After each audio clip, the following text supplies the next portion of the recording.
Okay, great. Well, welcome everyone. I'm Svetozar or Zarko Minkov from Roosevelt University and the Strauss Foundation. We're here to mark the publication of Politics, Progress, and the Constitutional Order, edited by Robert C. Bartlett and published by Mercer University Press, very fine press, a collection of essays by the late Robert K. Faulkner, a scholar of extraordinary range, in part formed in the courses and office hours of Leo Strauss and one of the most searching students of American political thought of his generation. I want to draw a quick connection to Strauss. Faulkner once remarked to a very large group that after a conversation he had with Strauss, Strauss told him, "I think I've helped you to an understanding in accord with your character." And then everybody in the audience seemed to laugh mischievously. And Faulkner said, "Despite this reaction of the audience, I regard that as a favorable comment."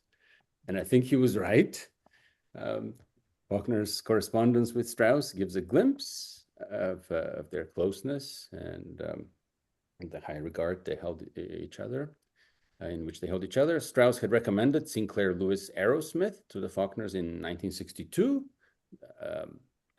It looks as if they read it, and Faulkner wrote to Strauss in part that what he appreciated was its American character, untrained, unguided, bumbling from desire for prestige or honor to service of humanity, to true science, and finally, a happy ending. One more quick remark. As the back cover of the volume suggests, Faulkner had interests and depths beyond what he published, some of which came out during and after his auditing of Christopher Bruhl's courses. From Bruhl's seminar on Aristotle's De Anima, he once reported 4 takeaways, which I share here. 1, the very great role of the imagination in our thinking. 2, that what we sense is out there, but through an image that never quite becomes transparent. 3, that the soul is the activity of the body and thinking is inseparable from it. And 4, as a related bonus, he added the priority of touch among the senses. It is now my pleasure to yield to our co-host, Hannes Kerber, who will introduce our participants.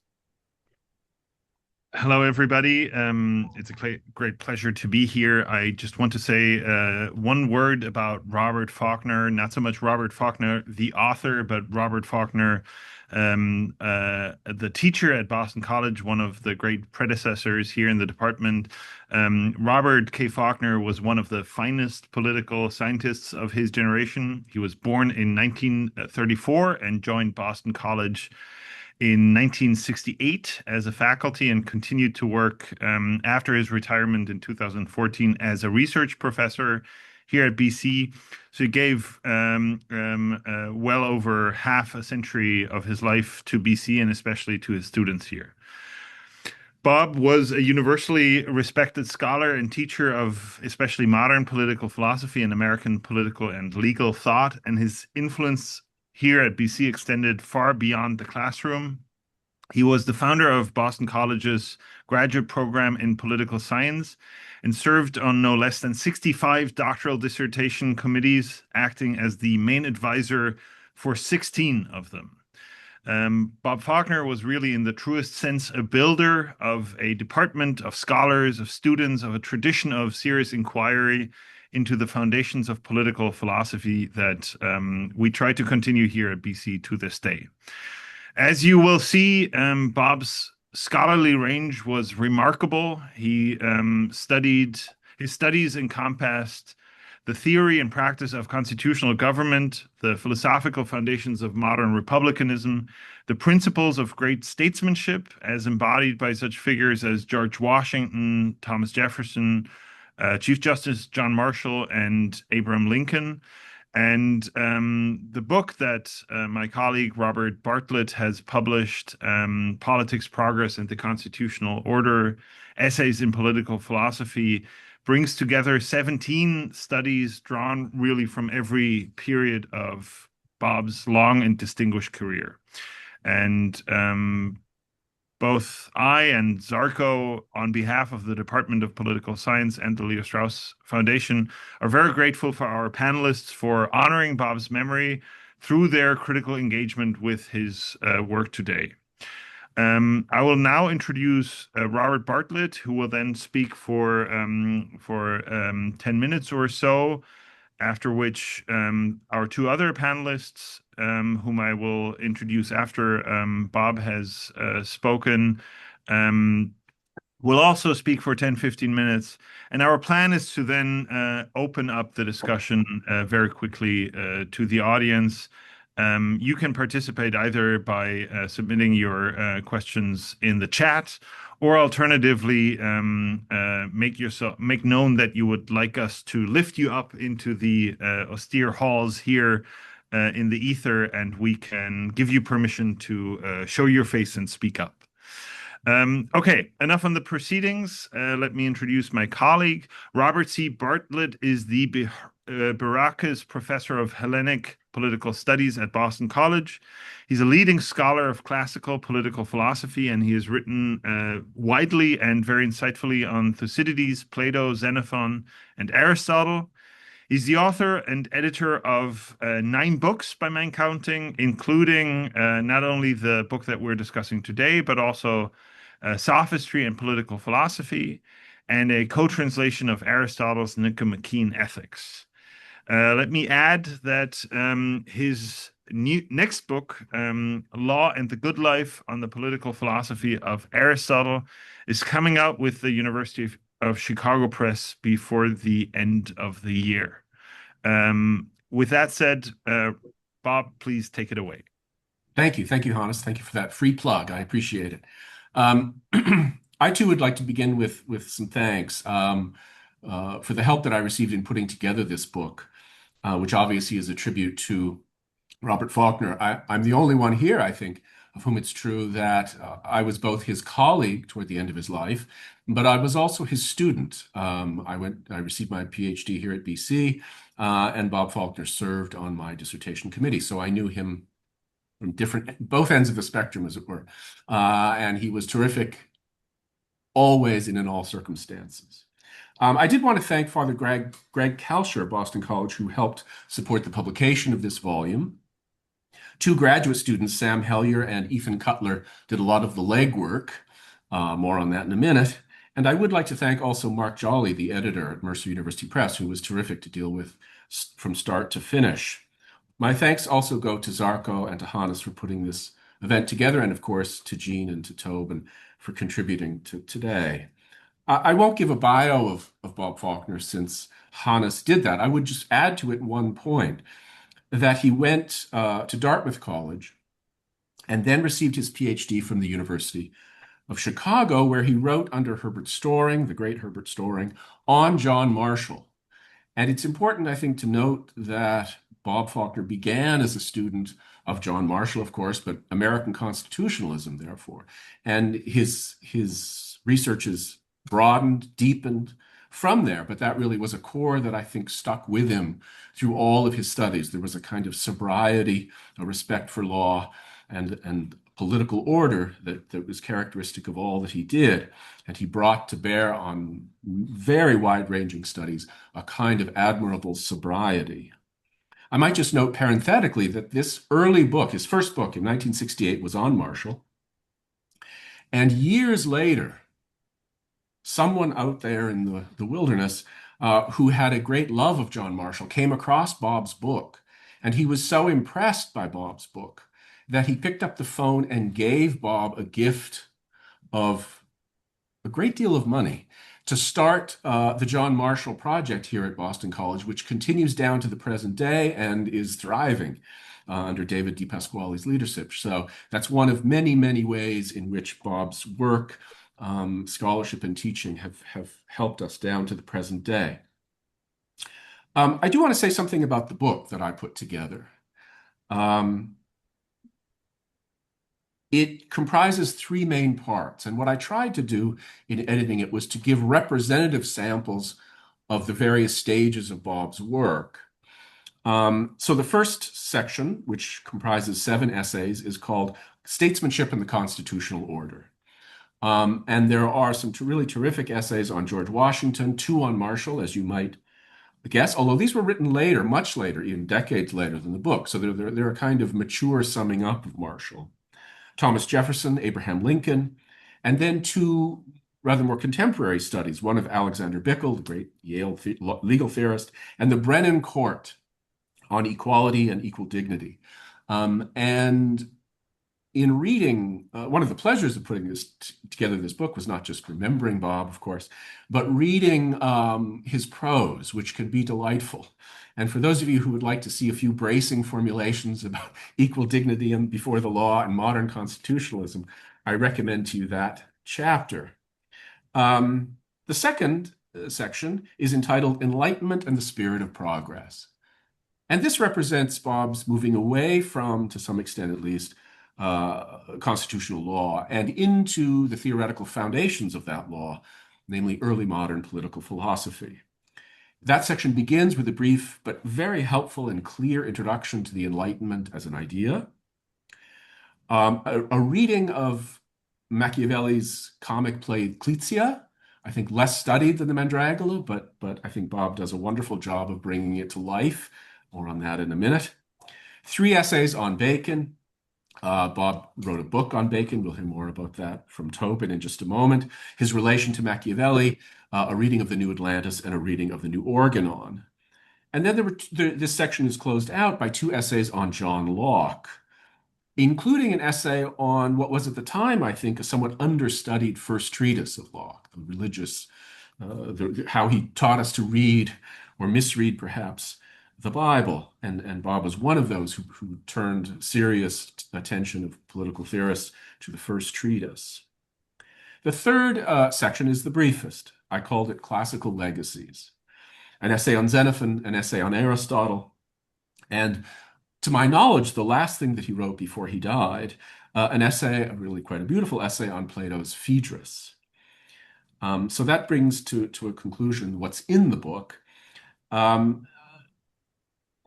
That third section on the classical legacies is the shortest by far. And there's this peculiarity that occurred to me as I was working through and reading many of Bob's things, that he wrote a great deal on modern and contemporary and early modern things, the Constitution, of course. But I do think it's true to say that the core of his intellectual understanding owed more to the ancients than to the moderns.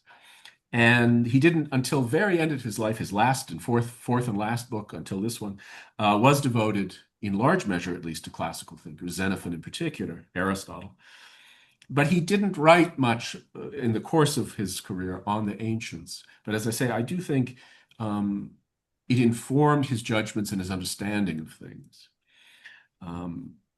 The book also concludes with what I think, at least, is a complete bibliography of Bob's writings. He sent me, at my request, a copy of his CV toward the end, and I was struck at how modest it was, that there were a few highlights on the CV, but I knew that it wasn't everything, and so I began to play detective, and I found a great many things that I believe it's a complete list of Bob's writings. Now, I'm not going to speak about any one of the essays at any length. Jean and Tobin, I think, will. But I wanted to share with you a few remarks of Bob's that struck me as I was going through his writings. And this I selected as the epigraph for the whole collection, because it seemed to me a sensible, a true thing to say, but also indicative of Bob Faulkner. Quote, "A more widespread teaching of the American tradition of constitutional and political thought would help students and teachers alike avoid mindless subversion while also avoiding mindless loyalty." These were the 2 pillars that he avoided in his thought and in his life. Mindless subversion, the kind of pose of reason that acts as an acid on things that deserve to be respected, but no mindless loyalty either. The American Constitution, the United States, deserves our loyalty, but it deserves and in a way demands our reasoned loyalty, thought about it, and that is certainly what he tried to do. 2 other quotations struck me very much. The first is from 1978. In other words, for many in the audience, probably a long time ago. This is what Bob had to say about some of the likeliest threats to be faced by liberal democracy. Quote, "The path to the destruction of liberal democracy is less a direct road via the welfare state to organized institutional control. It is also an an indirect road via corrosion of distinctive communities, of moral and religious restraints, and of respect for law, to a more irrational and personal national leader, likely to be of the self-righteous left or of a resentful right." That seems to me a remarkably prescient statement. And again, finally, this from 1989. "We should not be surprised if the disadvantaged, or perhaps the baffled but dominant middle class, turn in a crisis to violence or to unscrupulous leaders who are willing to act together outside of a constitutional system now disdained by even the legal establishment that was to protect it." I've heard more than one legal scholar, even at a law school nearby, tell us that what's wrong with the Constitution is the entire Constitution and it needs to be scrapped. It's not a question of interpretation anymore. And Bob saw this coming long before it actually came. Let me just conclude by going back to an essay I mentioned, The Interpretation of the Clizia. And I found this extremely charming and indicative of many of Bob's charms as a writer. It's a funny essay, as you'd expect from a reading of a Machiavellian sex comedy. But let me just read a few things. The Clizia is a comedy about love that borders on the scandalous.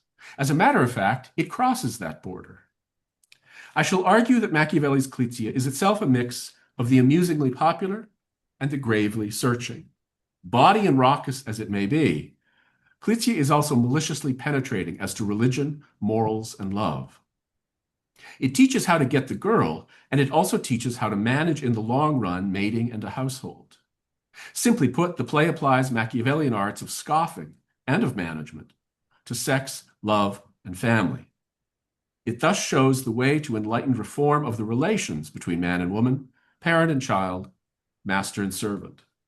The traditional relations of love, deference, piety, and duty are ridiculed as frauds. They are replaced by transactions for mutual utility, with an art of management as midwife. Clizia teaches a lot about the comedy of enlightenment, if we can figure it out. Such an inquiry, which extends to the play's connections with similar themes in its sister play, Mandragora, is what this essay is about. Ladies and gentlemen, I invite you to find out the other delights of the essay on your own. Thank you. Thank you very much. Since the audience is applauding without being heard, I applaud my colleague Bob Faulkner. That was wonderful. Thank you very much. I will immediately proceed and introduce Jean Yarbrough, who's the Gary M. Pendy Senior Professor of Social Sciences at Bowdoin College, where she teaches political philosophy and American political thought. She's the author of American Virtues, Thomas Jefferson, and on the character of free people, and Theodore Roosevelt and the American political tradition.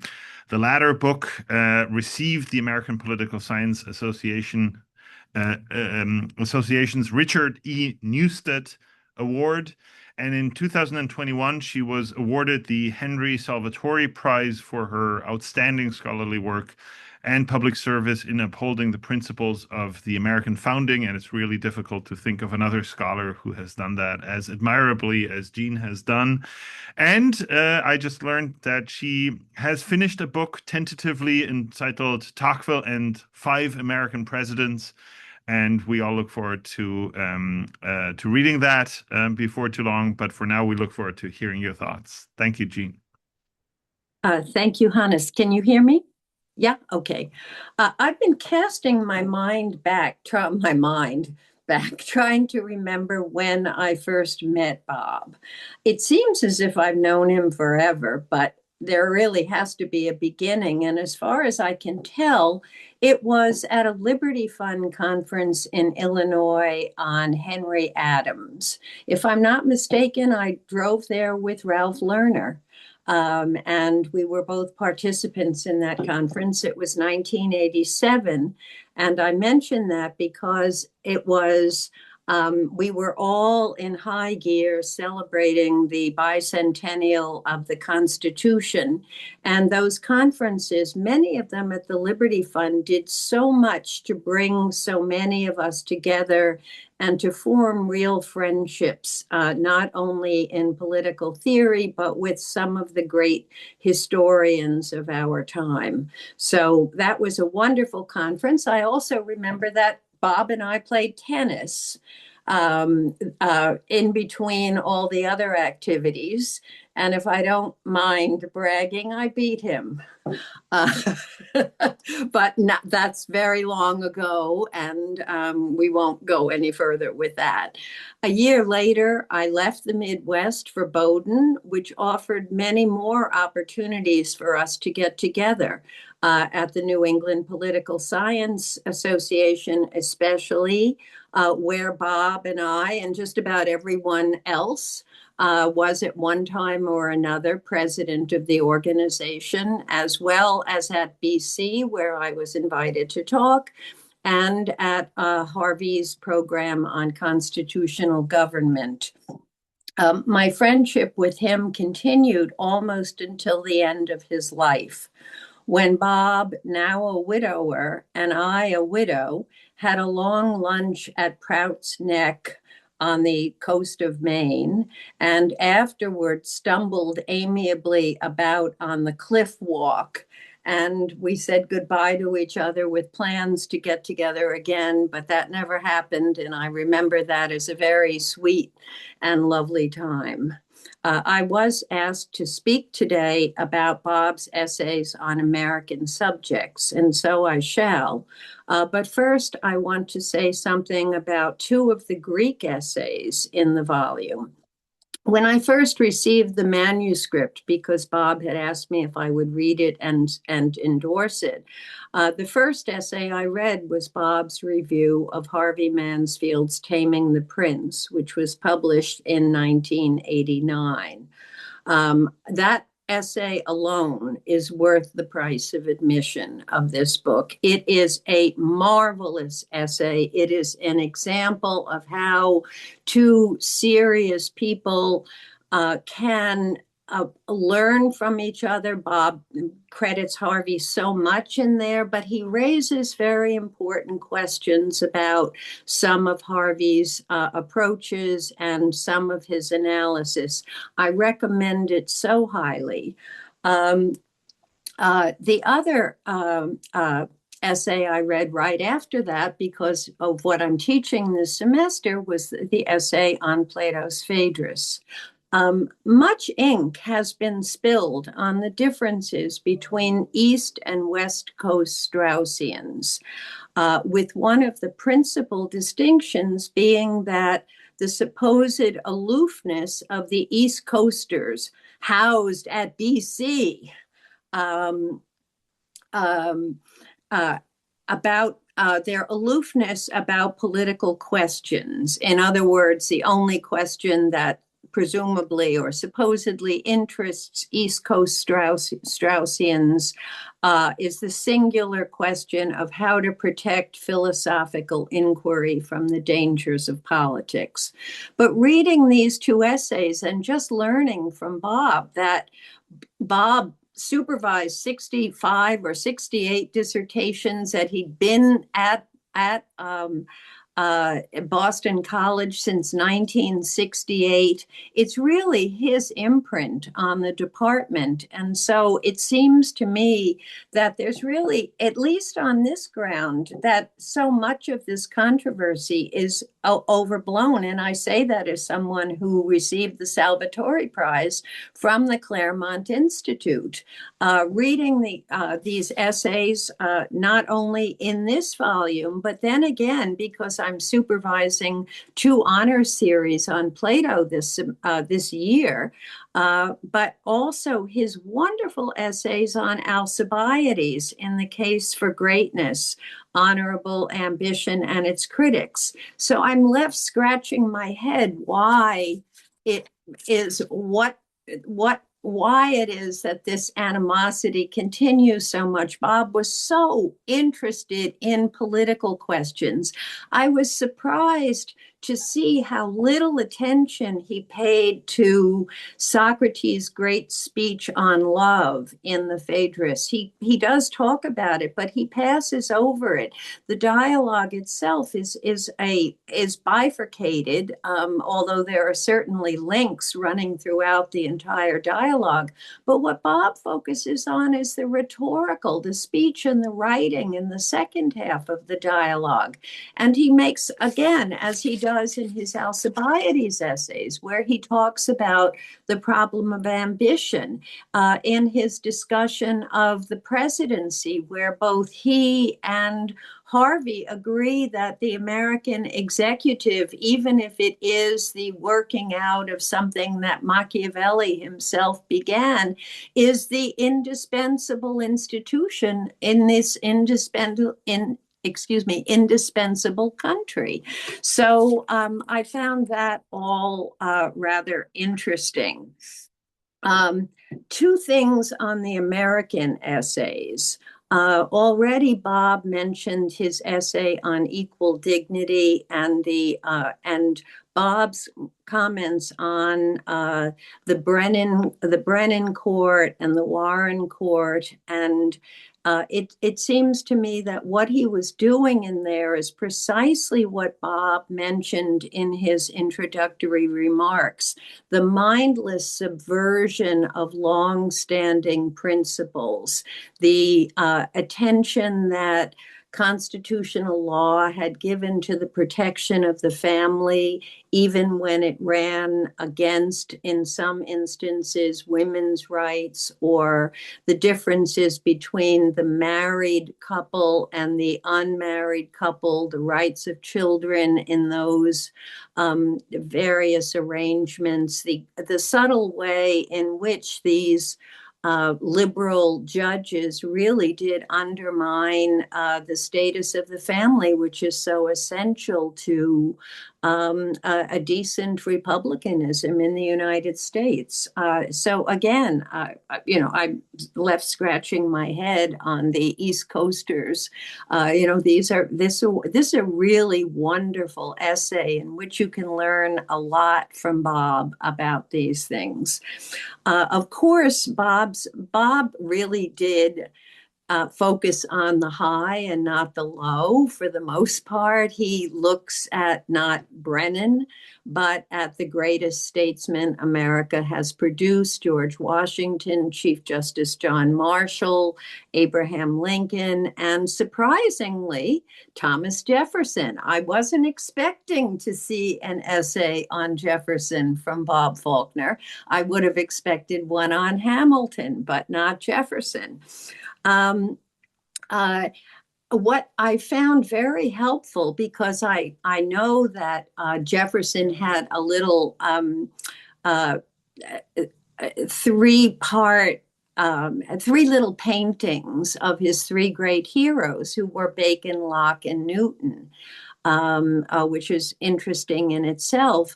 But I had never really thought about what the influence of Bacon was. And in this essay, Bob spends a lot of time on the Bacon part of this. He ends the essay with his comment that, of course, Jefferson was far more optimistic about popular enlightenment than either of his heroes. Bob's contention in this essay, and I agree with him entirely, is that Jefferson can best be understood as a mixture of science and power with a science of liberty. Such an analysis, he shows, is more compelling than the classical Republican account, which was really big in the 1970s and 80s, or with Bernard Bailyn and Gordon Wood and their ideological accounts of revolutionary thought in that era. Bob's account certainly helps to shed light on Jefferson's thoroughgoing philosophical materialism, which comes out in Jefferson's marvelous correspondence with mostly John Adams. I just want to draw out one thought that occurred to me when I was reading the Jefferson essay. And this was a conversation that I had with Bob and others just a few years ago. Dan Mahoney, Harvey, Martha Martini, Bob, and I were all seated around the dinner table at Assumption, where I was slated to give a paper on Tocqueville and the needs of the soul. Bob turned to Martha Martini, my contemporary, but like Bob, a Chicago PhD, and he observed that Strauss had never taught a course on Tocqueville. So he was curious, where's all this enthusiasm for Tocqueville coming from? I guess suppose he could have asked Harvey, and maybe at some point he asked Harvey that question too. We do now know that Strauss did say a few words about Tocqueville in one of his early lectures, and that whole episode has been now written up, and there's an article on it. But Bob, none of us had read that article. I think it may not even have been written at the time. And so Bob wondered what really did Tocqueville have to teach us? And in volume 2 of Democracy in America, there is a wonderful chapter pointing out the dangers precisely of the philosophical materialism that Jefferson embraced, and also mocking the French thinker Cabanis, whom Jefferson thought was just the cat's pajamas, but Tocqueville thought was something close to a fool. Had Bob lived longer, I would have tried to persuade him to take up Tocqueville as the natural complement to the Americans that Bob revered. As it turned out, Tocqueville loved George Washington and John Marshall. And though he called Jefferson the great apostle of democracy, it turned out that this was not entirely a compliment. I think Bob would have had a lot of fun with this, because the other thing about his writing is that it's very playful. Even it's almost like he's having this conversation with himself as he's writing, where he sees something funny and he just has to let you know that it's funny. And like, who would have thought that? And he just has, there's such a natural style to his writing, even about the most serious questions. And I'm only sorry we didn't get to have that conversation too. Thank you. In lieu of the well-deserved applause, thank you so much, Jean. That was really excellent. We now move on to our third panelist, Tobin Craig. I will just remind the audience that we hope to get your participation after Tobin is done, and please feel free to raise questions, make comments on what you've heard, add something to the conversation.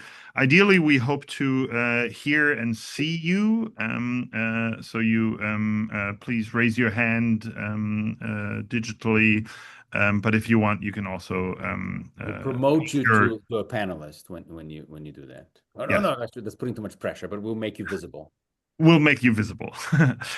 And if you don't want to, do that, despite our encouragement, feel free to post your questions in the chat. So, Tobin Craig is an associate professor in the James Madison College at Michigan State University. His research examines the intersection of modern political philosophy, science, and technology. Currently, he's working on a study of the unity of Francis Bacon's scientific and political thought, as well as on a broader inquiry into the place of technology in American political thought. Tobin, we look forward to hearing from you today. And you're still muted, just so you know. Yeah, hopefully not muted now. Am I not? Yeah. Good. So, yeah, thank you, Hannes. Thank you, Zarko, Jean, and Bob. Above all, to you, Bob Bartlett, for the beautiful job that you did putting this book together. The introduction is so helpful. First of all, in organizing my beloved teacher's scholarly accomplishments into a kind of story, and also in so doing, managing to capture something of his uniquely graceful style. I almost felt like I could hear his voice in your introduction. So I'm grateful to that. I should say that I was given the opportunity by the organizers of this event to speak about whatever I wished, but I will focus my remarks on the essays on Bacon. I do so first and most reasonably because that is the thinker I know best, and because what connects me to Bob Faulkner even more than the accident of my having studied with him at Boston College was our shared fascination and, for my part, admiration for the thought of Francis Bacon. Rereading the essays on Bacon included in the volume, together with some of the other chapters from Francis Bacon and the Project of Progress in preparation for this event, I had an experience that doubtless many here have experienced for themselves of realizing just how much one's own thinking has been shaped and animated by one's teacher, even when you fancy yourself very much your own man.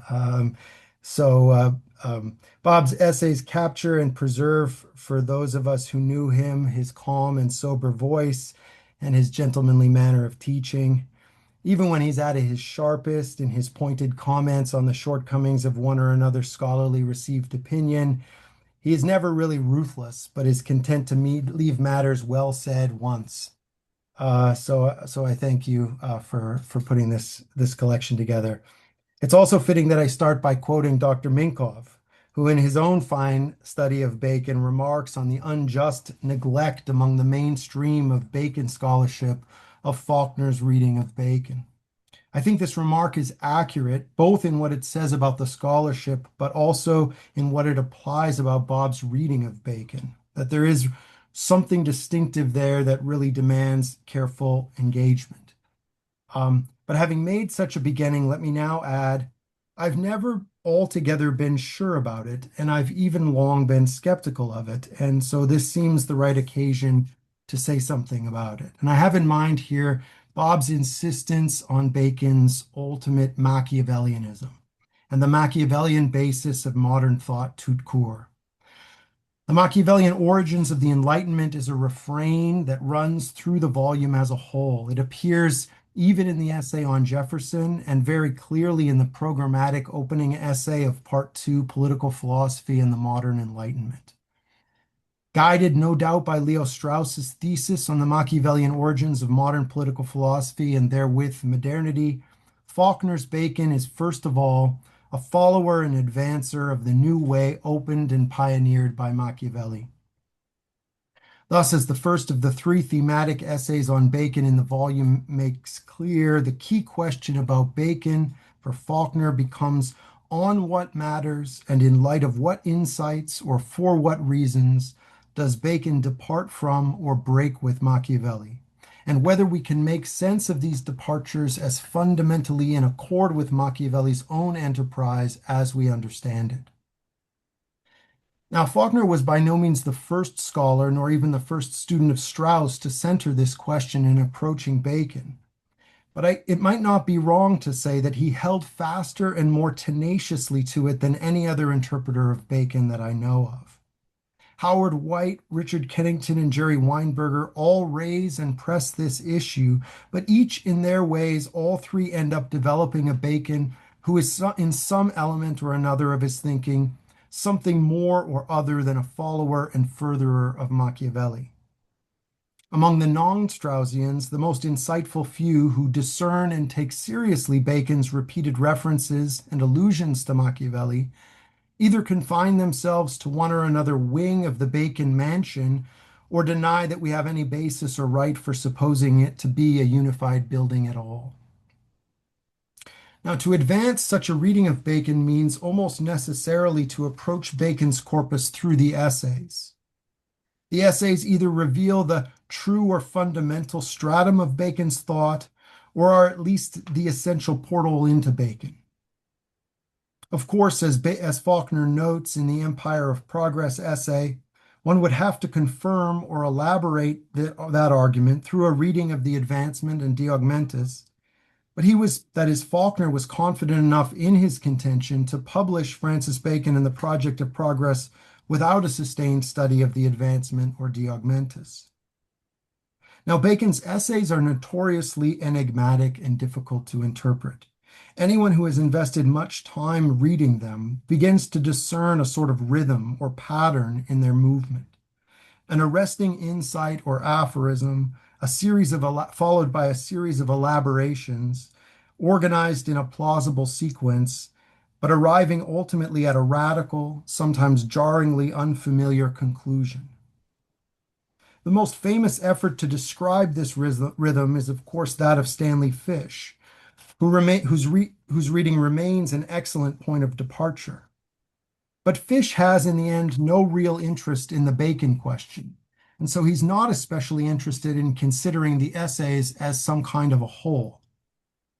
Indeed, with the exception of an unpublished dissertation by Aaron Dolgoy, I think Faulkner's book may remain the most complete effort we have to offer a unified reading of Bacon's essays. And Faulkner remains, I think, the guide for someone moved to make sense of the essays individually and as a whole. Faulkner combines an appreciation for the rhetoric of the individual essays with an awareness that they speak to each other, and so, at least in this respect, must be read together. So, clearly enough, the core contention of the Empire of Progress essay is that by looking at the 4 explicit references to Niccolò Machiavelli in the essays, one is positioned to see that even in those matters where Bacon would seem most clearly to be taking new or distinctive steps, they are still properly seen as contributions to the project initiated by Machiavelli and in essential agreement.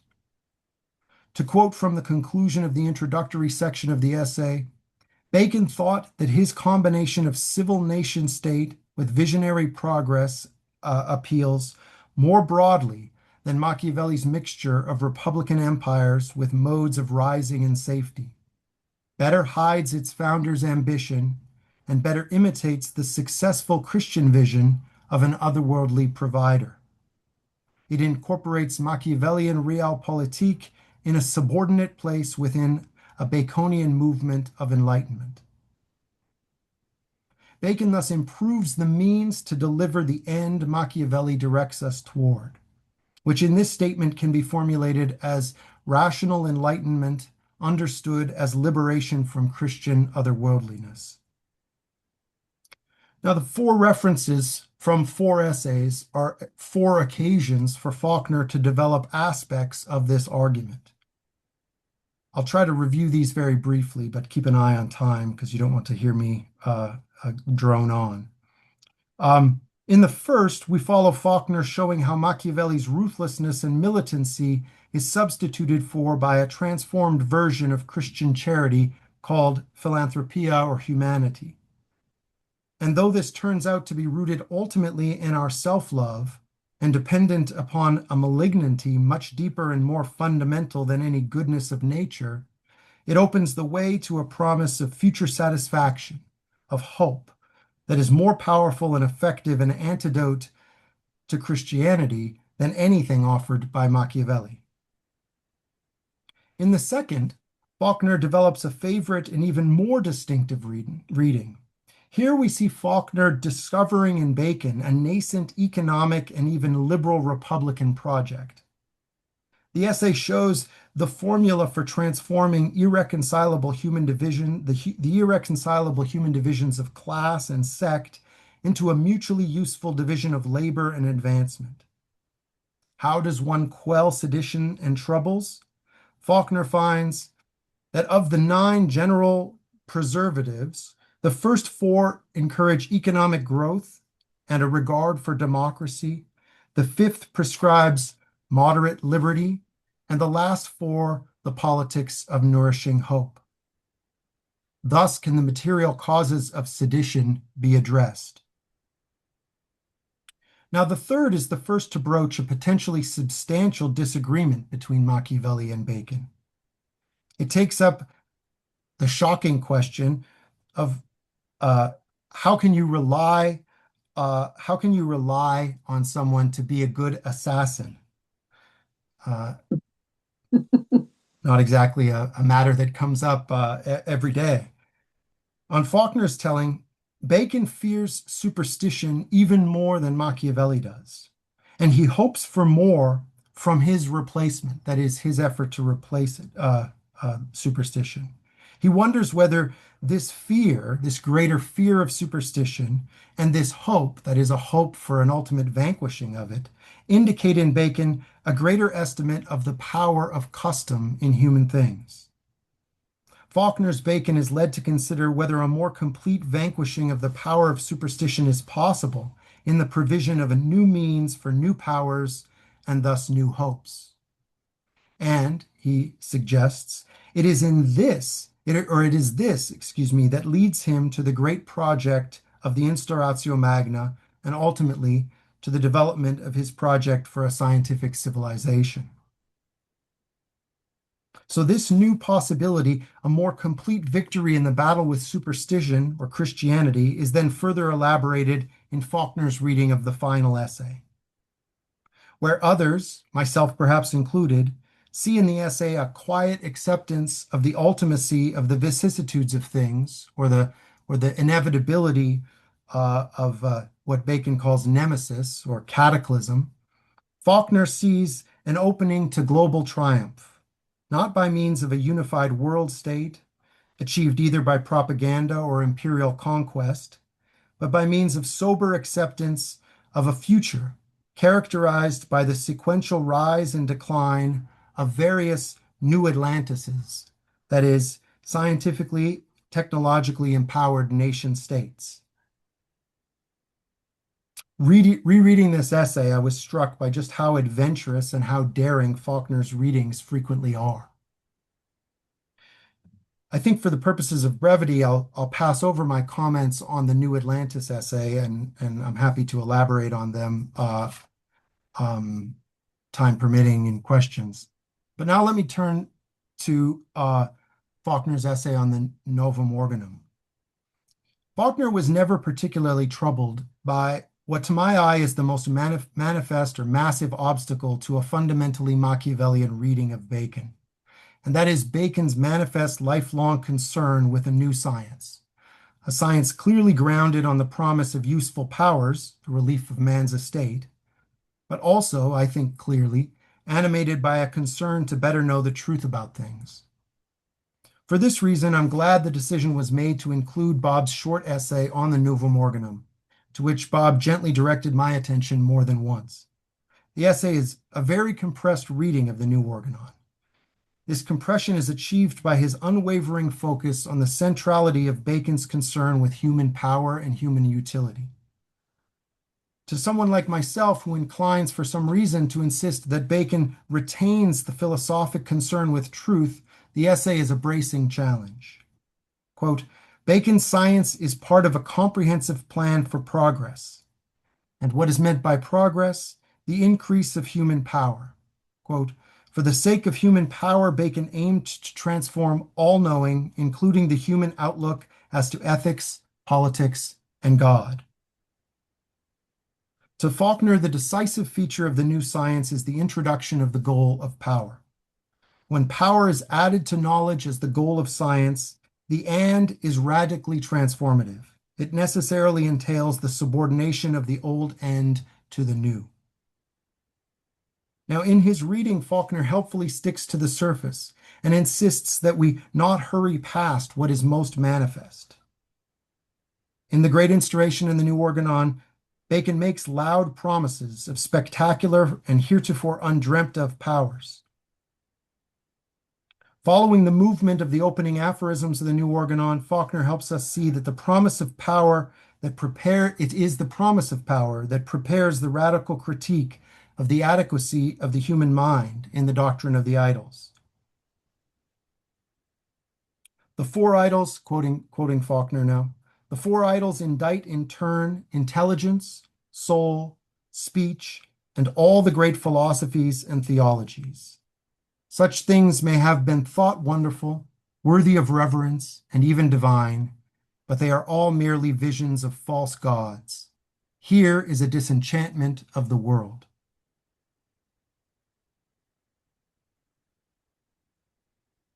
Faulkner sees in the doctrine of the idols the crucial pivot or turn. Past philosophy was contemplative rather than oriented to human needs. It looked in wonder at the quiescent principle rather than in humanity to productive causes. It sought imaginary archai, fundamental truths rather than utility. By contrast, Bacon means to prepare entry to the kingdom of man, which is founded on the sciences.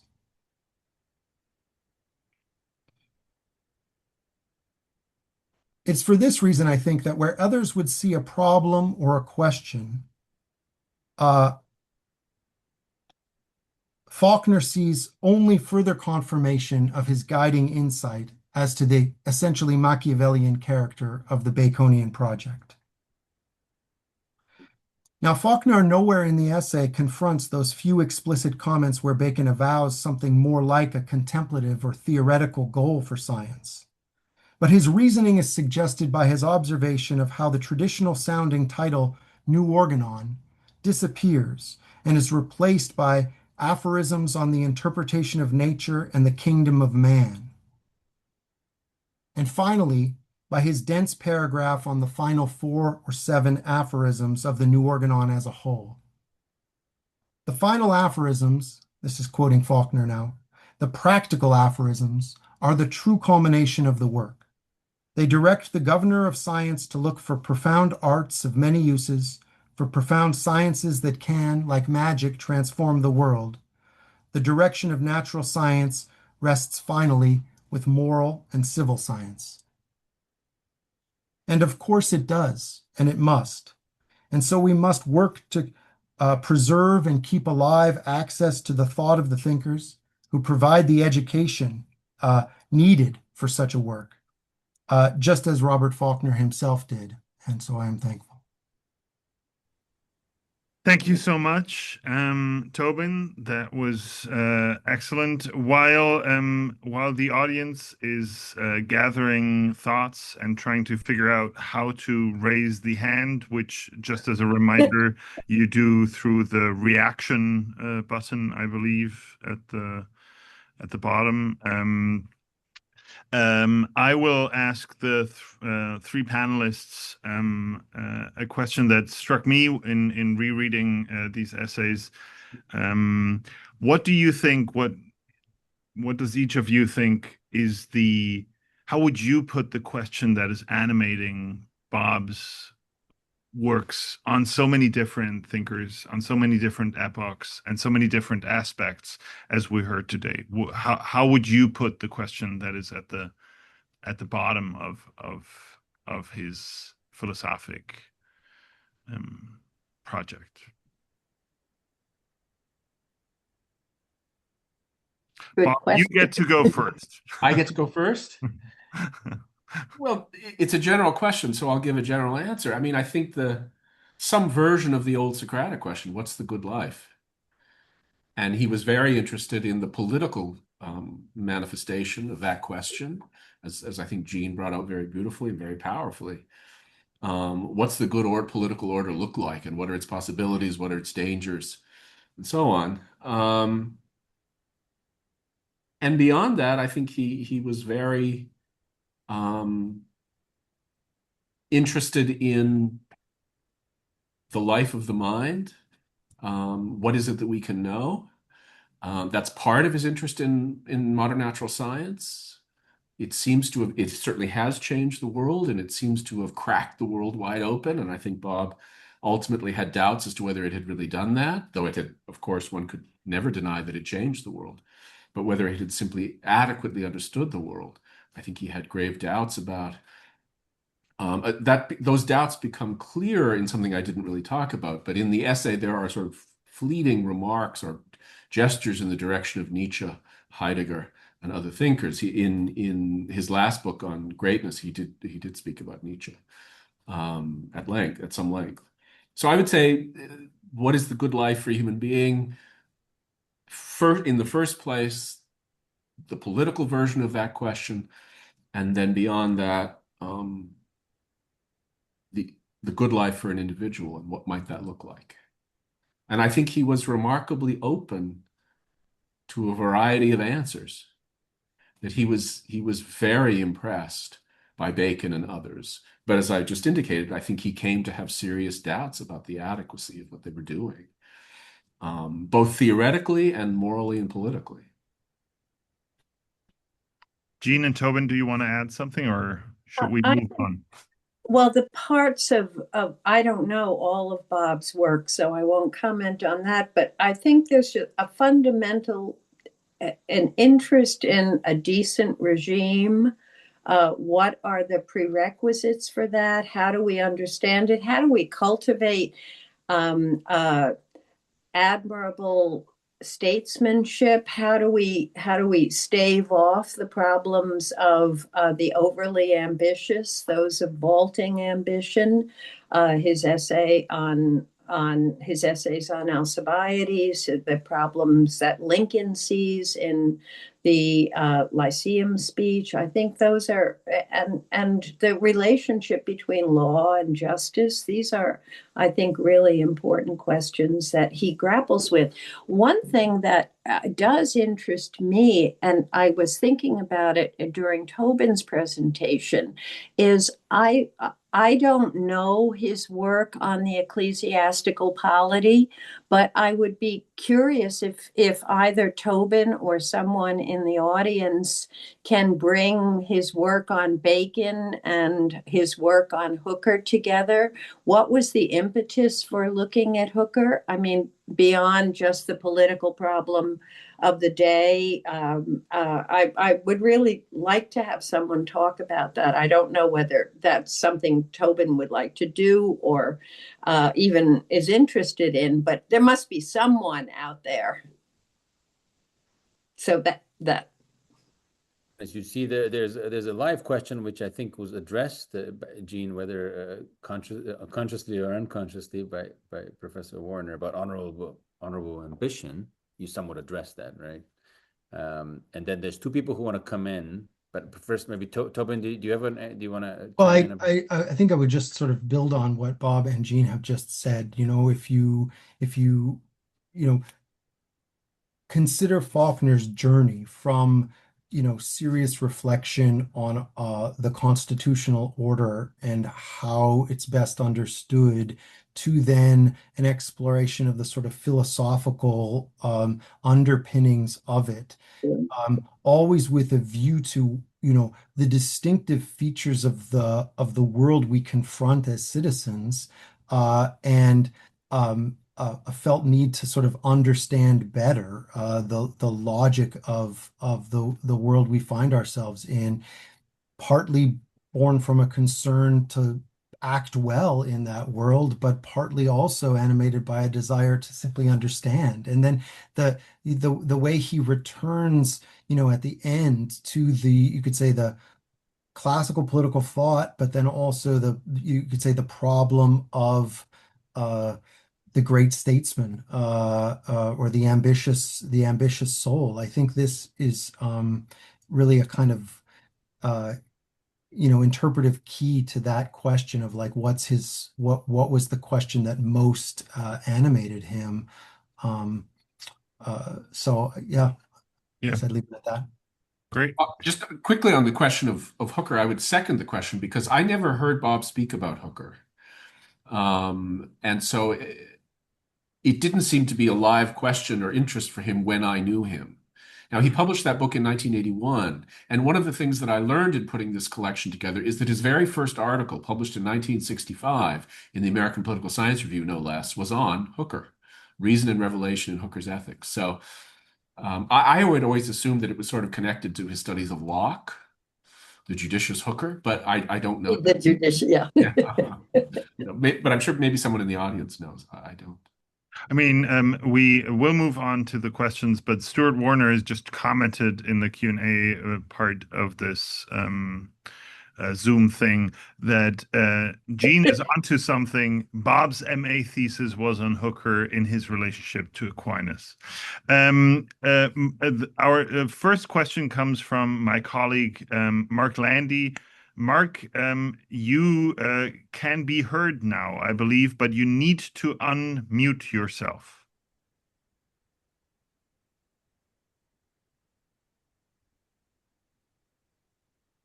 Yeah. Yes. Can you hear me? Yes. Yeah. Okay. I have a brief. I'll be brief. I was stimulated by Gene's comment about Bob and de Tocqueville, because I expect my mentors always to agree. From McWilliams, I learned that Tocqueville does no wrong. From Harvey, I essentially learned that Tocqueville does no wrong. And Bob was not that fond of Tocqueville. I did talk to him about that more than once, and he was a little enigmatic. But my sense was that even though Tocqueville does praise the founding, he's not sufficiently impressed by the extraordinary achievement of Madison in channeling classic liberalism into a workable republic. That somehow he's too sociological. He's too interested. Tocqueville is too interested in culture. That's what I got. But the only thing I'll swear to is the lack of enthusiasm. Excellent. Okay. Thank you very much. I have a quick response to this, because I think he might have fallen prey to some remarks of Strauss gives. I mean, that's maybe too dismissive, yeah. Dismissive, even though in What is Political Philosophy, Strauss says something very good. But in courses, Strauss would say he's just a modification of Rousseau, and he's hasn't liberated himself from the Rousseauian premise and that kind of thing. Unless one of you wants to comment, I will allow our next question. Mary McGrail, you should, yes, wonderful. Thank you so much. That was fascinating. It's lovely to see a few of you I know, and great panel discussion. And it really reminded me of Bob Faulkner, whom I met through Harvey, and whom I knew through primarily my interactions with Bob Faulkner were from, I think there may be one Liberty Fund event, but at Harvey's place after some illustrious speaker had spoken. And what struck me about him was he was unfailingly civil, extremely gentlemanly. I mean, just yes. And he always managed to say something terribly incisive about what had just been said that really caused me to stop and think. And I quite admired that about him, because I didn't expect it to come from him somehow. So my question to the panelists is, what do any of you or all of you think the most important, Zarko kind of anticipated part of my question, the most important influence, what Strauss's most important influence was on Faulkner's work? That's the question.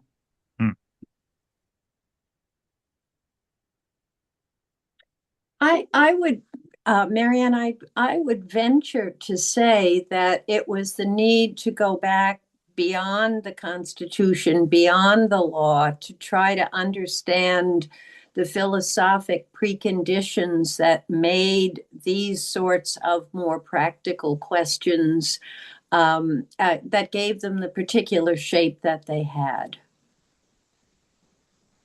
Yeah, I agree completely with that. Well said. I don't really, that makes a lot of sense to me.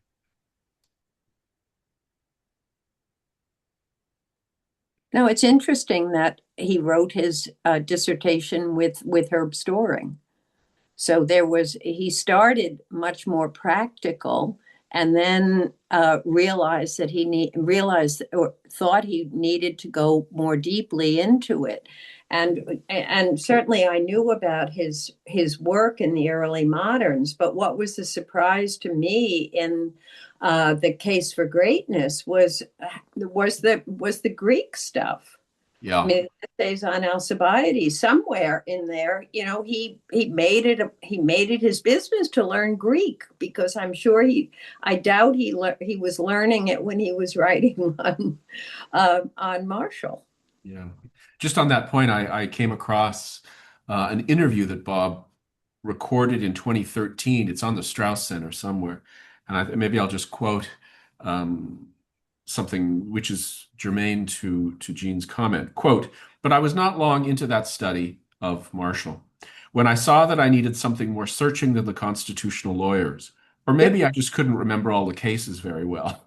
I think it's perhaps in this case even truer to say I was dissatisfied. Bluntly put, I would have to bring a lot to Marshall. If I were studying a serious thinker or philosopher, they would give me a lot. I would have to rise to their level." So That's nice. It's very nice. Yeah, very impressive.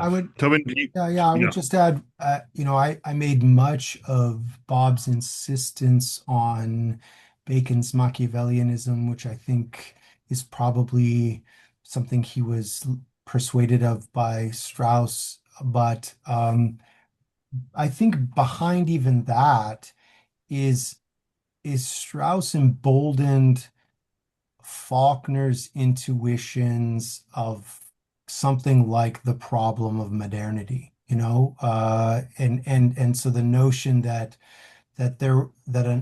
another more adequate account could be given of political things than that which could be ultimately found with the moderns, and I think this is what makes him such a great reader of Bacon, is that he is skeptical. He just won't let Bacon get by, and then by extension Machiavelli get by with a too easy dismissal of a concern with virtue, and with an orientation to the noble, to a sort of a facile assertion that human acquisitiveness is the ultimate bedrock, or something like that. Yeah.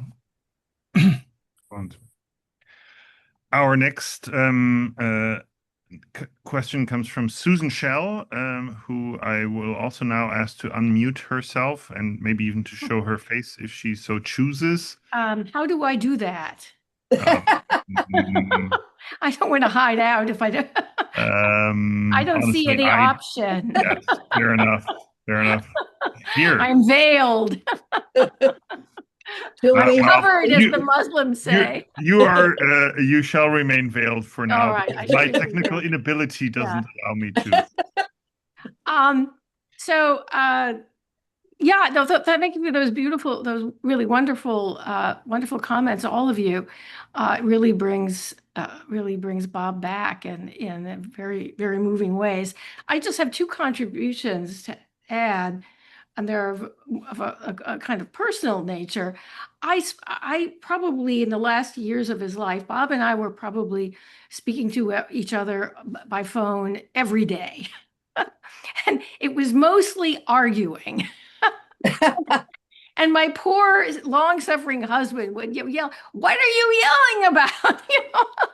But we had this very, very playful but also intense ongoing argument about me defending the moderns, him defending the ancients, broadly understood. And often it ended with phones being slammed down, but we always quickly recovered our civility. And what at least in those last years, what struck me, and I think as I knew Bob starting in 1980 when I entered Boston College. He was already there. He was a senior scholar already. I think I was Machiavellian enough to quote him, his APSA article for my job interview at Boston College. So that much I had learned. But over the years, we became very, very good friends, and not because we agreed about everything, obviously. But I was struck, especially in his later years, but always by the persistence of his attraction to the ancients. Although he had started with the moderns. I think he was very modest about his abilities in Greek, which held him back. But the ancients were always for him the foil against which he measured the moderns. And he loved it was his attraction was to the ancients, I think, unfailingly. And in his final years, after he retired, the abiding interest that he expressed was in the noble, the beautiful. And I think maybe that was the enduring question of his intellectual and moral life. I think that nobility, beauty, however you want to characterize it, was somehow very alive for Bob, partly because he personified it, and partly because at the same time he had a certain critical distance from it. And it was just a very, very unusual combination. As to the embodiment side, I'll just give you one anecdote you may not know. When he was offered, because I was in constant conversation at the time with him because I was chair and we were sort of negotiating all of this. When he was offered this money for the John Marshall program, it was initially offered as an outright gift to him to spend any way he wanted. He could have bought a yacht. The donor really didn't care. And Bob, it was just no question that what he was going to do was to contribute it to a program, the teaching program at Boston College. It was never even a second thought. So I'm not sure that people know that this was not designated initially as for Boston College necessarily. So that's just a kind of another sign. He didn't do it out of a sacrifice it was just what one did. And there was no sense of giving up something that would have interested him in a different. Self-interest and the noble kind of somehow flowed together in his soul to a remarkable degree. So I just wanted to add that side, especially my conversations with him in his later years, how much he wanted to go back to the ancients, and how absorbed he was by the question of beauty, of what is it, that it was real, that it was something palpable was never a question, but that it was also questionable for him was never a question. So that was the kind of enduring focus of fascination for him, at least in the final years of his life, as far as I know. Wonderful. Thank you so much, Susan. Is there anything one of you panelists wants to add at this point? If there's anyone in the audience who would like to make a similarly large donation, I can personally guarantee that it will be used very, very well. Nobly. For a yacht, or would you contribute it to the teaching program? Or to the teaching program, to be sure. You contribute the yacht to the teaching program? Yes. Semester at sea. I think Bob didn't ask for that. I think he was accosted by the donor. But that's true. Yes. Maybe it will work by direct ask too. The next question is from Paul Seaton. You shall also now unmute yourself, please. Yes. I'm in Susan's plight. I don't know how to display my smiling visage. First of all, this is absolutely a wonderful trip down memory lane. It is so good to see old friends, some more recent friends, Zarko, and some friends to be made, Tobin and you, Hannes, and it's so good to hear Susan's voice. So thank you very much. I think I have three comments, two quick, then a third one. We're kind of doing personal reminiscences. I too kept up with Bob after his retirement, and I told him that I taught his equal dignity essay regularly in my classes. Of course, he was very glad to hear that because I think it is, as Jean said, worth the price of admission of this volume, and it has contemporary illuminating relevance and power. But he then confided, publishing it, he said, cost me a lot of friends. And I think that is an indicator of something about his character that we haven't maybe explicitly named here. His devotion to truth and to, let's just say, not just decent politics, but to genuine constitutional order over against its many enemies. So there was a pugilistic or a partisan for grander things dimension to him that I don't think we've quite named. The Hooker book, I think it is that I think that is an extremely underestimated, underappreciated book. I'll just say I think his greatest and most extensive treatment of Aristotle is found in that book. And I think in it, he's trying to bring to our attention an alternative modernity, different from Strauss's, different from whomever, an alternative modernity. And I will say, I'm a Catholic. He was a lapsed Anglican. When he and I talked personally, Susan, religion came up. And so he still had an ember. I'll put an ember for all the impact of all this on Christianity or Christianity's contribution to constitutional order or American civic health. So that book kind of, when I would remind him of it, it reminded him of some older commitments and older thoughts that he had. Then the last thing I want to say is in answer to Zarko's question, if I wanted to summarize Bob, it seems to me that there are two terms that were most characteristic in his lexicon: plan and human greatness. And then to my mind, he brought those together. He was interested, of course, in the modern planners, Machiavelli, but he also said it of Bacon. He also said it of Locke, but he also said it of George Washington. He also said it of Marshall. So plan for him was, comprehensive thinking about reordering or ordering the human world. But planners are a version of human greatness. And that greatness for him spanned the ancients and the moderns. And so the way I put it is, fundamentally what he was interested in was the archai of the human world, both philosophically and statesmanly. So that's my attempt to summarize. And so it's not, it's a little more specific than a good human life. It's not just a commitment to the ancients, because he did see greatness in Marshall and in Lincoln and in Washington. So thank you. This has been absolutely wonderful. This is a great thing to do on a Friday night.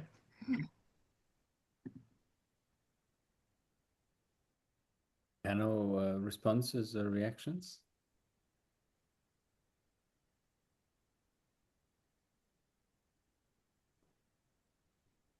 If not, I have one question for anybody for the panel, and then I'm going to solicit any other questions from the group before we close. I was trying to think together, using think transitively, like Heidegger or something. The critique of Taming of the Prince, and then the refinement of Machiavelli discussion. If Bacon, maybe it's a question to Tobin, I don't know.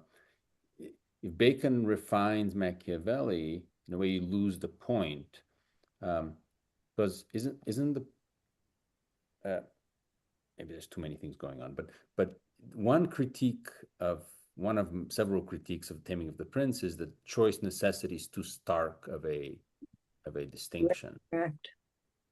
Right. But that's the kind of the genius of Machiavelli, that you can learn from necessity, or necessity doesn't leave you choice. If Bacon somehow modifies that, then it's already hard enough to distinguish Aristotle from Machiavelli. If you read chapter 4 of Thoughts on Machiavelli, then if you have a refined, gussied up Machiavellian Bacon, what is the distinction? I think Tobin, you already mentioned several things, that he's actually more thoroughgoing in his attempt to extirpate superstition. That's somehow the goal.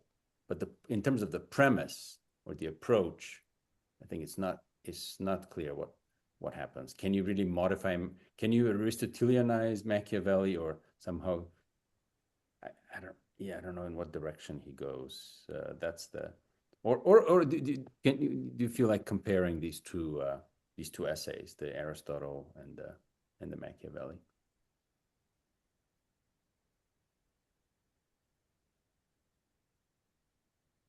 More for Tobin or for anybody else?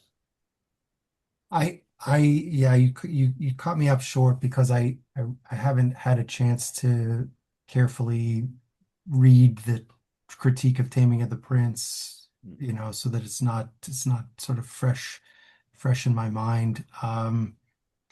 But I think that if as I understand, I mean, I don't know how helpful it would be to say this, but as I understand Faulkner's Bacon, in a way, he's modifying Machiavelli, but in a direction that takes him further away from the ancients and from Aristotle. So just to confine myself to the one point that you mentioned, which is Bacon seems to believe more is possible by means of what he calls custom, maybe what the ancients would have called nomos or nomoi. That Bacon seems to believe it's more powerful than Machiavelli estimates. And in suggesting that, I think he's suggesting that Bacon sees a possibility still further removed from the ancients. For all of Aristotle's insistence on decent politics requiring law, he's clearly alive to all the limitations and shortcomings of law. Whereas Bacon does, in moments, seem to believe not quite in the omnipotence of custom, but that it can be still more powerful than maybe Machiavelli believed and the ancients believed. So that you could conquer human nature by means of the right regime of customs or nomoi more completely than the ancients would have believed, and maybe more completely than Machiavelli believes, given his ultimate resolution of law into force. So I don't know if that speaks to exactly what you're asking about, Zarko. Yeah, great. Okay, well, I think that was a wonderful panel, and unless there are any questions from the audience, we can end here. And thank you very much Since we're wrapping up, I would just like to extend my sincere thanks to everybody. I can't see anybody in the audience, but thank you for coming, and I hope you benefited from the discussion. And it's great to remember Bob Faulkner in this way. So thank you all very much. Agreed. Yeah. Thank you very much, and absolutely. have a good weekend.